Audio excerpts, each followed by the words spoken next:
할렐루야. 오늘 하나님께 주신 말씀은 출애굽기 19장 14절에서 25절까지의 말씀입니다. 우리 다 같이 말씀을 듣고 읽고 보도록 하겠습니다. 모세가 산에서 내려와 백성에게 이르러 백성을 성결하게 하니 그들이 자기 옷을 빨더라. 모세가 백성에게 이르되 준비하여 셋째 날을 기다리고 여인을 가까이 하지 말라. 셋째 날 아침에 우레와 번개와 빽빽한 구름이 산 위에 있고 나팔 소리가 매우 크게 들리니 진중에 있는 모든 백성이 다 떨더라.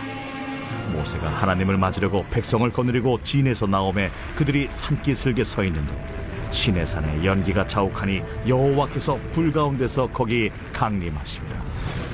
그 연기가 옹기가마 연기같이 떠오르고 온 산이 크게 진동하며 나팔 소리가 점점 커질 때에 모세가 말한즉 하나님이 음성으로 대답하시더라. 여호와께서 시내산 곧 그 산 꼭대기에 강림하시고 모세를 그리로 부르시니 모세가 올라가매 여호와께서 모세에게 이르시되 내려가서 백성을 경고하라. 백성이 밀고 들어와 나 여호와에게로 와서 보려고 하다가 많이 죽을까 하노라. 또 여호와에게 가까이 하는 제사장들에게 그 몸을 성결히 하게 하라. 나 여호와가 그들을 칠까 하노라. 모세가 여호와께 아뢰되 주께서 우리에게 명령하여 이르시기를 산 주위에 경계를 세워 산을 거룩하게 하라 하셨사온즉 백성이 시내 산에 오르지 못하리이다. 여호와께서 그에게 이르시되 가라. 너는 내려가서 아론과 함께 올라오고 제사장들과 백성에게는 경계를 넘어 나 여호와에게로 올라오지 못하게 하라. 내가 그들을 칠까 하노라. 모세가 백성에게 내려가서 그들에게 알리니라. 하나님께서요, 이스라엘 백성들을 애굽에서 구하신 이후에 하나님께서 약속하신 가나안 땅으로 들어가기 전 시내산에서요 1년간 머물게 하십니다.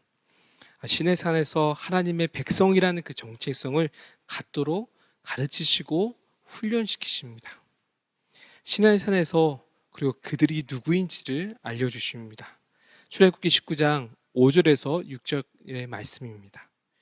세계가 다 내게 속하였나니 너희가 내 말을 잘 듣고 내 언약을 지키면 너희는 모든 민족 중에서 내 소유가 되겠고 너희가 내게 대하여 제사장 나라가 되며 거룩한 백성이 되리라. 너희 이 말을 이스라엘 자손에게 전하였지니라. 이집트에서요 허드렛 일을 하는 그런 종이 아니라 하나님이 가장 소중하게 여기시는 소유이고 하나님과 세상을 이어줄 제사장이고 세상과 구별되어 하나님의 뜻을 나타내는 거룩한 백성이라는 그들의 가치를 알려주셨습니다. 그런데 전제 조건이 있습니다. 하나님의 말씀 듣고 순종하여야 그렇게 된다는 겁니다. 모세가 하나님의 뜻을 이스라엘 백성들에게 이 뜻을 전달합니다.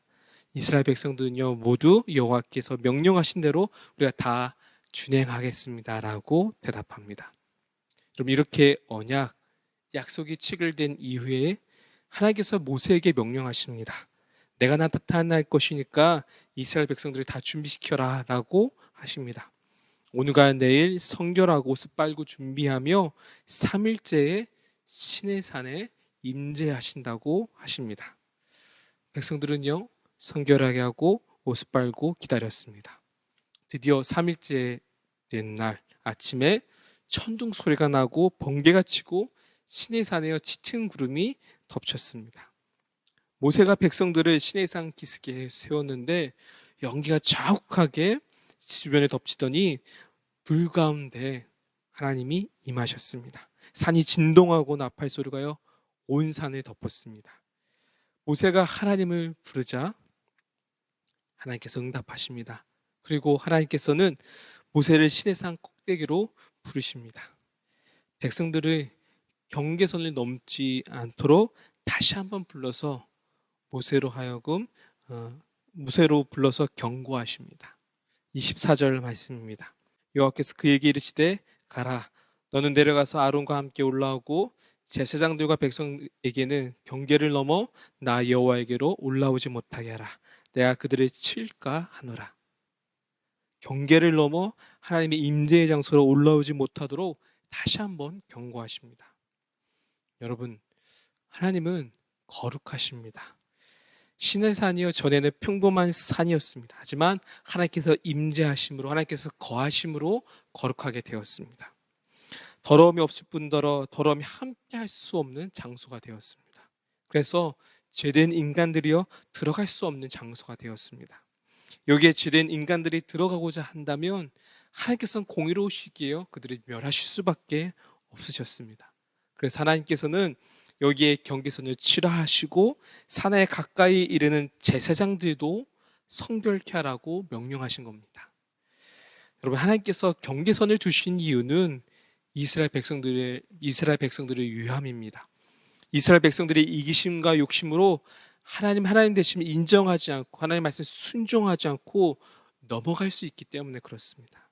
그런데 하나님은요 거룩하실 뿐만 아니라 우리 하나님은 은혜로우신 분이십니다. 그래서 어떻게 하셨습니까?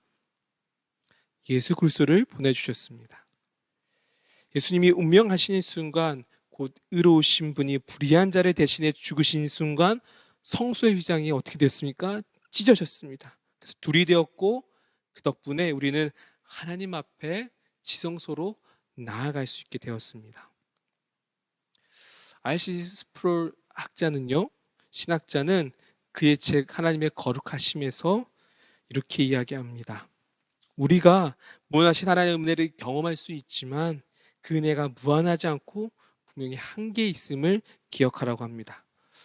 언젠가 엄중한 심판이 있다는 것입니다. 그러면서 그는 또한 하나님의 은혜가 무한하다는 가르치는 성경 구조는 단 하나도 그 자신을 생각하지 못했다고 말합니다. 왜냐하면 성경에는 그런 구절이 없기 때문이라는 겁니다.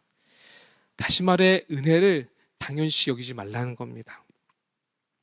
사랑하는 성도님들, 우리는 하나님을 피하거나 하나님 앞에 나아가는 것을 주저할 필요는 없습니다. 하지만 오늘 말씀에서 경계를 넘지 말라는 말씀을 통해 알아야 할 것은 우리가 하나님 앞에서 하나님 되심을 인정하고 그의 백성이라는 사실을 기억해야 한다는 겁니다.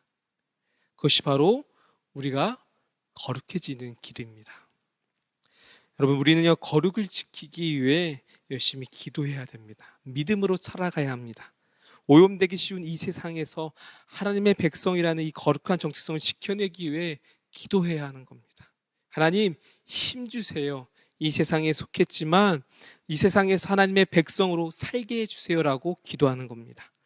여러분, 우리는 언젠가 천국에 갈 것입니다. 천국에 가는 그날까지 우리는 하나님께 하나님 속되고 죄악 많은 이 세상 가운데서 우리가 점령당하지 않고 하나님의 백성이라는 이 독특한 적성을 유지하며 거룩한 백성으로 살게 해주세요라고 기도하는 겁니다. 우리 안에요 이런 기도와 이런 거룩 향한 열망이 있어야 되는 겁니다. 그러할 때에 우리는 하나님 되심을 인정하며 그리고 우리가 백성인 것을 늘 기억하며 그렇게 우리는 거룩하게 살아갈 수가 있는 겁니다. 그 안에서요 진정한 평화와 은혜를 누릴 수 있는 겁니다. 경계를 넘지 말라는 그 하나님의 마음을 우리가 비로소 알게 되는 겁니다. 사랑하는 성도님들, 이 시간 말씀 앞에서 우리 자신 다시금 되돌아보며 하나님 앞에서 우리가 거룩하게 살기를 결단하기를 소망합니다. 이 시간 말씀 붙잡고 묵상하며 우리 기도하겠습니다.